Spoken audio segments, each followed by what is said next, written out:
प्रणाम गुरुदेव। गुरुदेव, यहाँ पे एक साधक का प्रश्न है कि हम मृत्यु के भय से कैसे मुक्त हो सकते हैं? अगर मुक्त हो सकते हैं तो आप बताएं कि हम कैसे इससे मुक्त हो सकते हैं। आप थोड़ा विस्तार से बताएं गुरुदेव। प्रणाम आप सभी को। हम मृत्यु के भय से कैसे मुक्त हो सकते हैं? मृत्यु का भय मृत्यु का है या सब कुछ छूट जाएगा इसका है? पहले तो यही तय कर लेते हैं कि मेरा सब कुछ छूट जाएगा इस बात का भय है। मेरे अपने छूट जाएंगे, मेरी सारी संपत्ति छूट जाएगी, मैंने जो पूरे जीवन अर्जित करा, इकट्ठा करा, वो सब छूट जाएगा। मेरे द्वारा जो बच्चे का जन्म हुआ वो छूट जाएगा, वो बच्चा छूट जाएगा। जिस पत्नी ने मेरी सेवा करी है, जिस पति ने मेरे साथ ये सब काम करे, मेरी हर जरूरत पूरी करी है, वो छूट जाएगा। इस बात का दुख है, इस बात का भय है। अगर हमें पता लगे कि हम एक गहरी नींद में जा रहे हैं और दोबारा जब जागेंगे तो हमें सब और बेटर तरीके से और अच्छे तरीके से मिले। कभी आप रात को सोते वक्त डरते हैं कि मैं सो जाऊंगा तो क्या होगा? और जब आप सोते हैं तो ये नहीं सोचें कि आप अपनी पत्नी के साथ और अपने बच्चे के साथ सो रहे हैं तो आप इकट्ठे एक कमरे में सो रहे हैं। आप इकट्ठे एक कमरे में सो रहे हैं, मगर आप ध्यान से इस बात को समझेंगे तो आपकी सभी की मनोदशा एकदम अलग है। पति कुछ अलग सपने देख रहा है, वो किसी अलग दिशा में चला गया। पत्नी कुछ अलग सपने देख रही है, वो किसी अलग दिशा में चली गई। मगर ये भरोसा है कि सुबह उठेंगे तो हम इकट्ठे होंगे, और सुबह उठते हैं तो हम इकट्ठे होते हैं। रात को सोना और सुबह जाग जाना, इस बात का हमें पूर्णता ज्ञान है, इसलिए रात को सोते वक्त हमें डर नहीं लगता। मृत्यु के भय से अगर हमें मुक्त होना है तो हमें कुछ समय पीछे जाना पड़ेगा। कुछ समय पीछे जाकर हम चीजों को देखेंगे। एक व्यवस्था है हिंदू धर्म के अंदर, कुछ समय पहले एक व्यवस्था दी गई थी। उस व्यवस्था के बारे में मैं थोड़ा सा बताता हूं, तब आप समझ पाएंगे कि वो व्यवस्था क्या है और उसी व्यवस्था को आज हम कैसे लागू कर सकते हैं। तो मैं थोड़ा समझाने की कोशिश करता हूं। कुछ समय पहले जैसे हम जाते हैं, पीछे की तरफ चले जाएं इतिहास में, तो हमारे जीवन के 4 टुकड़े करे जाते हैं। हमारे जीवन को 4 अलग अलग दिशाओं में बांटा जाता है, अलग अलग तरीके से। पहला, ब्रह्मचर्य। यूं समझ लेते हैं उदाहरण के लिए कि एक आदमी की आयु 100 साल है, तो 25 साल ब्रह्मचर्य, मतलब 25 साल उसे एजुकेशन लेनी है, एजुकेशन में ध्यान देना है, पूरी तरह एजुकेटेड होना है। अब जो एजुकेशन ली है, 25 साल उसने एजुकेशन ले ली, अब जो एजुकेशन ले ली है तो ब्रह्मचार्य आश्रम का काम पूरा हो गया। अब 25 साल के बाद गृहस्थ आश्रम। फिर उस एजुकेशन को प्रैक्टिकल करके देखा, फिर समझा भोग क्या है। पहले भोग के बारे में समझा, सब कुछ सीखा, अब भोग को जी कर देखा कि भोग क्या है गृहस्थ, कैसा मोह, कैसी जिम्मेवारी। पहले इन सब चीजों के बारे में जानकारी इकट्ठी कर ली गई। यूं समझे 25 साल तक, जब आप पैदा हुए तब से लेकर 25 साल तक आपको पूरा मैप बना के दिया गया, आपको पूरा मैप समझाया गया कि आपको एक एक कदम कैसे चलना है। पूरा मैप 25 साल में आप कंप्लीटली पूरा मैप समझ गए। अब आपको प्रैक्टिकली उतारा जाएगा गृहस्थ आश्रम में। अब गृहस्थ आश्रम में 25 साल आपने लगाए, आपने बच्चों को जन्म भी दिया, आपने काम भी करा, पत्नी के भी प्रेम में पड़े, सारे काम आपने करे। अब 25 साल पूरे हो गए गृहस्थ आश्रम के, अब संन्यास्त आश्रम। तीसरा है संन्यास्त आश्रम। अब आप संन्यास्त होंगे, अब आप दीक्षा लेंगे और दीक्षा लेने के बाद आप संन्यास की तरफ गति करेंगे। अब सभी मोह से, पहले मोह के बारे में सीखा, पहले वासना के बारे में सीखा, फिर प्रैक्टिकल करके उसको देखा। अब सहज अपने आप ही मोह से मुक्ति हो जाएगी। अब भय से भी मुक्ति हो रही है। अब पता लग रहा है कि संसार में कहीं कुछ भी नहीं है। अब जब आप संन्यास्त आश्रम में आए तो आपने जो अर्जित करा, ध्यान रखेंगे, जो आपने अर्जित करा, जो आपने अर्जित करा, 25 साल ब्रह्मचर्य, 25 साल गृहस्थ, अब आप जब संन्यास्त होते हैं तो वही नए बच्चे आपके पास आते हैं। अब आप अपना प्रैक्टिकल करा हुआ ज्ञान उनको दें। ध्यान रखेंगे मेरी बात को, एक एक बात को अच्छे से समझेंगे, ग्रंथों में नहीं उलझे, ग्रंथों में नहीं पढ़े। 25 साल ब्रह्मचर्य समझा, 25 साल गृहस्थ को जिया। अब आपके पास दोनों एक्सपीरियंस हैं। इन एक्सपीरियंस पे नए बच्चों को आपने चीजें समझाई। पुरानी थ्योरी नहीं चल रही है, ज्ञान प्रतिपल नया है। अब आपने बच्चों को नई चीजें समझाई। ये नहीं समझाना कि हम बैलगाड़ी में चलते थे तो आज भी बेटा बैलगाड़ी में चलना है।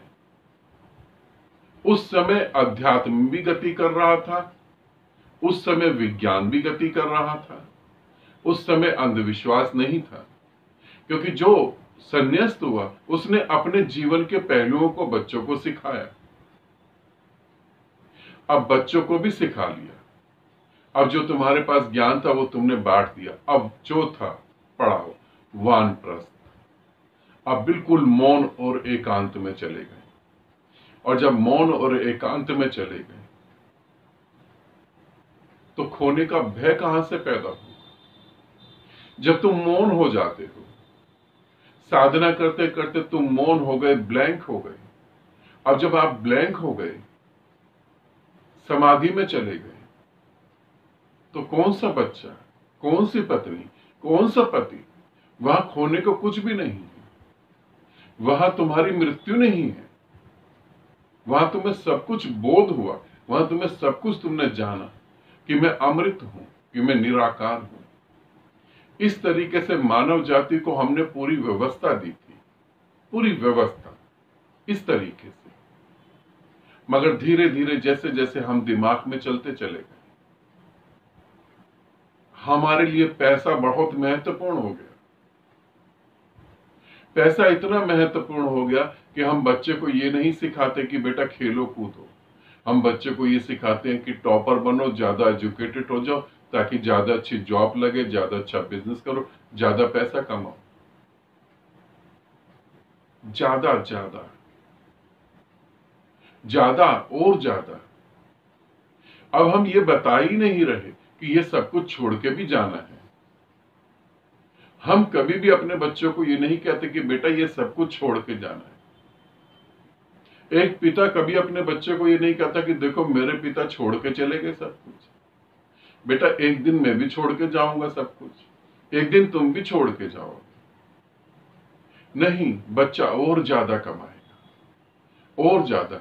बच्चे के दिमाग में हमने ज्यादा ज्यादा डाल दिया है और आज स्थिति ऐसी आ गई है, जब मौत आती है तो हमें लगता है सब छूट गया। मृत्यु का भय पैदा ही कहां से हुआ? क्योंकि हमने एक ही विषय पे फोकस कर दिया, हमने एक ही दृष्टि बना ली, ज्यादा ज्यादा। साधना भी कर रहे हैं तो उसमें यही चिंता है कि परिवार का क्या होगा। 4 पड़ाव, हमने तो सिर्फ एक ही पड़ाव ढंग से नहीं जिया। हमने तो ब्रह्मचर्य के पड़ाव को भी ढंग से नहीं जिया और गृहस्थ तो बिल्कुल ढंग से नहीं जिया। अब बाकी 2 हम कैसे जी पाएंगे? हमने सिर्फ पकड़ना सोचा है, हमने सिर्फ पकड़ने की कोशिश करी है। और मृत्यु का अर्थ है जो मेरा है ही नहीं वो मेरे साथ जाएगा कहां से? मेरा नाम ध्यान आमीन है, मेरा नाम आचार्य ध्यान आमीन है, मेरा थोड़ी ना है, गुरुओं ने दिया है, मेरा तो नहीं। ये मेरे साथ गति नहीं करेगा। ये शरीर मेरा नहीं है, ये मेरे साथ गति नहीं करेगा। जब ये नाम मेरा नहीं, शरीर मेरा नहीं, तो इनसे जुड़े हुए सारे रिश्ते, सारे प्रेमी वो मेरे कहां से हो सकते हैं? मगर हमने तो कुछ उल्टा ही कर दिया है। अब हम उसे पकड़ के रख रहे हैं, और जैसे जैसे उम्र बढ़ती है वैसे वैसे पकड़ और मजबूत हो जाती है। ये न सोचना कि 40 और 45 के साल 40-45 साल के बाद आदमी धार्मिक हो जाता है, मंदिरों में ज्यादा जाता है, पूजा पाठ ज्यादा करता है, ध्यान करने के लिए गुरु को ज्यादा ढूंढता है। ये न समझना कि प्रेम बह रहा है, भक्ति पैदा हो रही है, भय पैदा हो रहा है, मृत्यु का भय, मृत्यु का भय पैदा हो रहा है। और 45 साल की उम्र में आते आते उसे दिखता है कि पूरा जीवन नरक है, जिसे मैंने सुख माना था वो सुख था ही नहीं। अब भय के कारण सब चीजें हो रही हैं। फिर भय मुक्त कैसे हम जिएंगे? और यदि तुम्हें कोई कहे कि भय मुक्त जीने के लिए ताबीज पहन लो, हाथ में धागा बांध लो, या ये काम कर लो, या परमात्मा के आगे प्रार्थना कर लो, या व्रत रख लो, या भूखे रह जाओ, तो तुम्हें जब ये बताया जाए तो तुम पहली दृष्टि में यही देखना कि वो मूर्ख है, उसे ही नहीं पता। मृत्यु का भय, भय में सबसे बड़ा भय की जड़ जो है वो मृत्यु का ही भय है। अब इससे हम कैसे मुक्त हो? अब वानप्रस्थ, संन्यास्त, ग्रस्त, ब्रह्मचारी, ये चारों तो हमारे हाथ से निकल गए। अब हम कैसे मृत्यु से मुक्त हो? तो अब अपने को हम समय दें। कैसे? अब इस नियम को समझो। यदि तुम्हें मृत्यु से पार होना है तो अब इस नियम को अच्छे से समझो। यदि मृत्यु के भय से मुक्त होना है तो जितनी तुम्हारी उम्र है, मान लेते हैं 40 साल तुम्हारी उम्र है, अब 40 मिनट को जोड़ लो। 40 साल उम्र, 1 साल का 1 मिनट, तो 40 मिनट हो गए। थोड़ा आसान बता रहा हूं, नहीं तो मेरी बुद्धि से पूछो, मेरे हृदय से पूछो, तो मैं कहूंगा 40 मिनट, 40 साल, इसका मतलब 80 मिनट हो गए। डबल कर दो। अब 40 मिनट तुम साधना करो और मौन बैठो। 40 मिनट साधना करो और मौन बैठो, पूरी तरह से मौन हो जाओ और आंख खोलो तो हमेशा ये याद रखो कि मेरा कुछ भी नहीं है, मैं भी अपना नहीं हूं, मैं भी मात्र एक कल्पना हूं। मेरा होना मात्र एक कल्पना है और इससे ज्यादा कुछ भी नहीं। रात को देखा हुआ गहरी नींद में जो सपना होता है उसका सत्य क्या है? रात को गहरी नींद में देखा हुआ सपना उसी समय सत्य होता है, जाग जाने के बाद तो वह सत्य होता है। और जो तुम देख रहे हो ये सपने से ज्यादा कुछ है नहीं। फिर अपनी उम्र के हिसाब से उतने टाइम रखो, उतने मिनट मौन बैठो, साधना करो। और साधना ही ना करो, साधना करने के बाद जो अनुभव हो उसके आधार पे जीवन को जियो, उसके आधार पे जियो। अब परिवार की चिंता ना लो। परिवार, मैंने एक चुटकुला पढ़ा था, बड़ा ही अच्छा लगा मुझे। एक आदमी मर रहा था, आपने भी सुना ही होगा। एक आदमी मर रहा था, उसके 4 बेटे थे और उन सबकी शादी हो गई थी, 4 बहुएं भी थी। उसने देखा आंख खोलकर आखिरी समय में 4 बहुएं खड़ी हैं, पत्नी भी खड़ी है। उसने कहा मेरे बेटे कहाँ हैं, मेरे चारों बेटे कहाँ हैं? चारों बेटे दीवार के साथ दूर खड़े होकर रो रहे थे। पिता का जाने का समय आ गया, बहुएं भी रो रही थी। उसने कहा मेरे चारों बेटे हैं कहां पर? रोते रोते उसकी पत्नी ने कहा कि वो चारों बेटे उधर किनारे खड़े होकर रो रहे हैं, आपके सामने नहीं आ पा रहे। क्योंकि अब आप तो चले ही जाएंगे। उसने कहा आखिरी सांस लेते हुए, चारों को मेरी आंखों के आगे बुलाओ। चारों आंखों के आगे आ गए। उसने आंख भर के उनको देखा और देख के उसने कहा कि तुम में से एक दो जनों को तो दुकान पे ही बैठना चाहिए था, चारों यहां आ गए, दुकान कौन चला रहा है? अरे दुकान पे ग्राहक आएंगे और वो चले जाएंगे।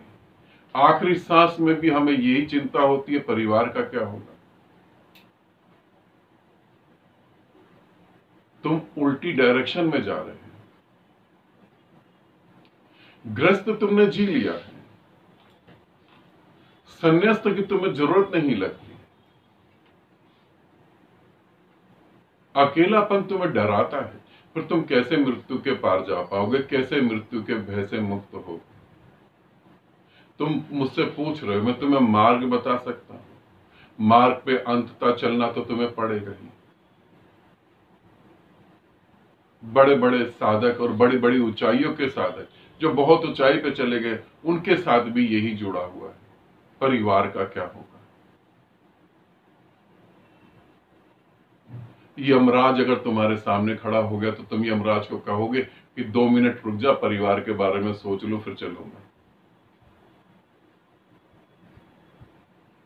मृत्यु के भय से कैसे मुक्त हो सकते हैं? ये मार्ग है, ऐसे मुक्त हो सकते हो। और आज तुम कितना डर रहे हो, कितना भयभीत हो।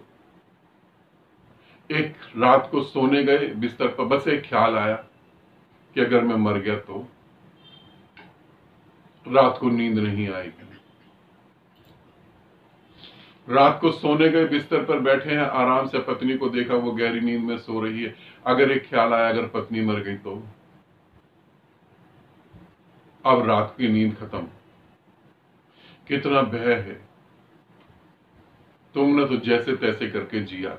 अपने बच्चे को समझाना कि बेटा जो मर्जी करो, मगर इसका ध्यान रखो कि एक दिन सब छोड़ के जाना पड़ेगा। और ये सत्य है, तुम्हारे दादा, तुम्हारे नाना नानी सब छोड़ के गए। हम इस पृथ्वी के मालिक नहीं हैं। हम इस पृथ्वी की किसी भी चीज के मालिक नहीं हैं। हम इस पृथ्वी की मिट्टी के, धूल के, कण के भी मालिक नहीं हैं।